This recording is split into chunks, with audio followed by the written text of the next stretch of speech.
Hello everyone, हम हैं Nikita and Yogesh, two techies living in Bangalore, जो कि हैं अभी अपने ऑस्ट्रेलिया ट्रिप पे। और ट्रिप के डे 5 पे हम जा रहे हैं केन्स टू मेलबर्न, जो कि पूरे 3 घंटे की फ्लाइट है। ऑस्ट्रेलिया का एरिया इतना बड़ा है कि 2 शहरों के बीच में आपको फ्लाइट ही लेनी पड़ती है, जो कि ऑस्ट्रेलिया ट्रिप के महंगे होने का एक मेन कारण है, क्योंकि ये सिंगल फ्लाइट हमें 17,000 पर पर्सन की पड़ी है। वैसे ये बस अच्छी बात थी कि डोमेस्टिक एयरपोर्ट हमारे होटल से सिर्फ 20 मिनट की दूरी पे था, तो हम टाइम से ही पहुंच गए थे। लेकिन हमने देखा कि वहाँ तो बिल्कुल भी भीड़ नहीं थी। फिर हमें रियलाइज हुआ ये इसलिए क्योंकि आज क्रिसमस का दिन है, इनका बहुत बड़ा त्योहार है, लोग घर पे मना रहे हैं। लेकिन इसकी वजह से मिस्टर चौधरी का भारी नुकसान हो गया, क्योंकि मेरे पास बहुत ज्यादा टाइम था शॉपिंग करने का। मैं समझती हूँ कि एयरपोर्ट पे चीजें महंगी हैं, पर ये दिल है कि हर चीज पे फिसल जाता है। वेरी फेमस लिप बाम, जहाँ भी दिखे ना तुरंत खरीद लेना। मेरा लिप बाम खरीदने का बहाना तो आपने सुन ही लिया होगा। इसके बाद मिस्टर चौधरी ने समझाया, बावली ए शॉपिंग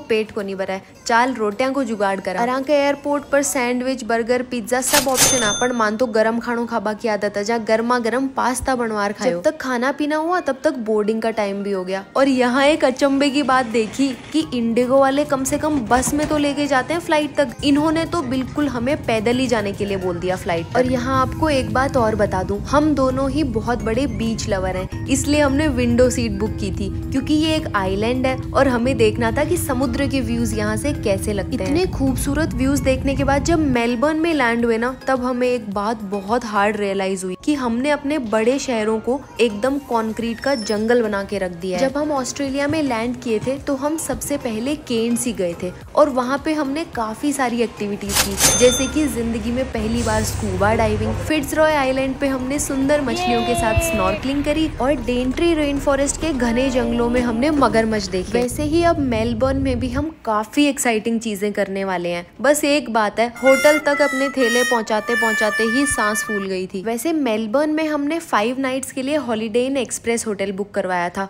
और होटल को देखते ही हमारी पूरी की पूरी थकान दूर हो गई। यहाँ हमें एक बहुत ही अच्छी इंडियन लेडी मिली रिसेप्शन पे, जो चंडीगढ़ से है, तो उससे थोड़ी देर बातें की, फटाफट चेक इन किया और फिर पहुंच गए अपने रूम। वैसे आप सब क्यूरियस तो होंगे, तो चलो आपको थोड़ा सा प्राइजेस का आइडिया भी दे देते हैं। इस होटल का हमने पर नाइट 9,000 रुपीज पे किया है, और उसमें हमारा ब्रेकफास्ट भी इंक्लूडेड है। रूम टूर तो आपको हमने दे ही दिया है, यहाँ के व्यूज भी बहुत अमेजिंग थे। कमेंट्स में मुझे जरूर बताना आपको ये प्राइसिंग वर्थ इट लग रहा है या नहीं लग रहा। जब तक हम मेलबर्न पहुंचे, चेक इन किया, फ्रेशन अप हुए ना, तब तक शाम के 3:30 बज गए थे, और मुझे इतनी जोरों की भूख लगी थी कि हम फटाफट निकल पड़े एक अच्छा सा रेस्टोरेंट ढूंढने। इतने दिन तक ट्रिप में हमने एक दिन भी इंडियन खाना नहीं खाया, और आज इतनी जोर की क्रेविंग हो रही थी ना कि भाई कुछ मसालेदार खिला दो, घर का कुछ खाना खिला दो। तो हमें सरवना भवन दिख गया, और साउथ में रह रहे के ना हमें मसाला डोसा का तो ऐसा ऑब्सेशन हो चुका है कि वहाँ पहुँचते ही मैंने अपने लिए मसाला डोसा ऑर्डर कर दिया, और योगेश ने ऑर्डर किया था पराठा। हमारी भूख का अंदाजा आप इस चीज से लगा सकते हैं कि विद इन 5 मिनट्स हमने पूरा खाना चाट के साफ कर दिया, और ऊपर से पी एक फिल्टर कॉफी, और खा पी के ऐसी फटने वाली हालत हो गई ना कि सोचा थोड़ी देर पैदल ही इधर उधर वॉक कर लेते हैं, कैसे जैसे ये खाना बस डाइजेस्ट हो जाए। फिर सोचा कि आज क्रिसमस है तो बहुत सारी एक्टिविटीज भी प्लान होंगी,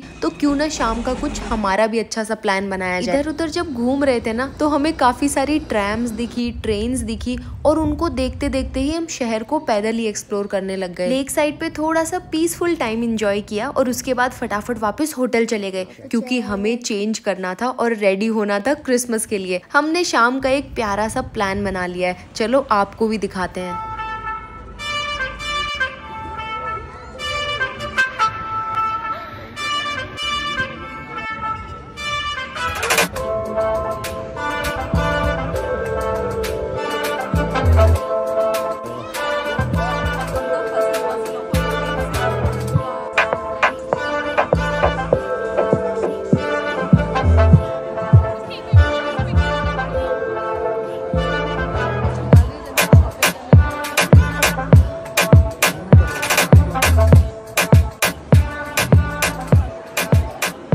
मेलबर्न का वाटर शो एंजॉय कर लिया, लाइटिंग डेकोरेशन भी देख लिया। फिर फाइनली टाइम आ गया था डिनर करने का और हमने ग्रादी नाम की एक बहुत ही खूबसूरत इटालियन जगह चूज की थी। वहाँ पे सबसे पहले ऑर्डर की एरनचीनी और फिर एक वेजिटेरियन पिज्जा। क्रिसमस के नाम पे और फैंसी के नाम पे देखो डिनर एक्सपेंसिव तो था लेकिन खाना टेस्टी था। और मैंने योगेश से बोला मुझे तो अब कुछ मीठा खाना है, और वो भी आइसक्रीम दिख गई। आइसक्रीम स्लर्पी मैंने ऑर्डर की थी, वो भी कोका कोला फ्लेवर में। लेकिन यहाँ आपको ऑर्डर सर्व करने वाला कोई नहीं होता, आपको खुद से ही अपना ऑर्डर कलेक्ट करना होता है और काउंटर पे जाके पे करना होता है। इतने मेहनत, प्यार और एफर्ट से बनाए हुए हमारे वीडियोस आपको पसंद आते हो ना, तो प्लीज इन्हें लाइक करने में कंजूसी बिल्कुल मत करना और चैनल को फटाफट सब्सक्राइब कर लो। बहुत सारे एडवेंचर और पॉजिटिविटी के साथ कल मिलते हैं। Bye bye.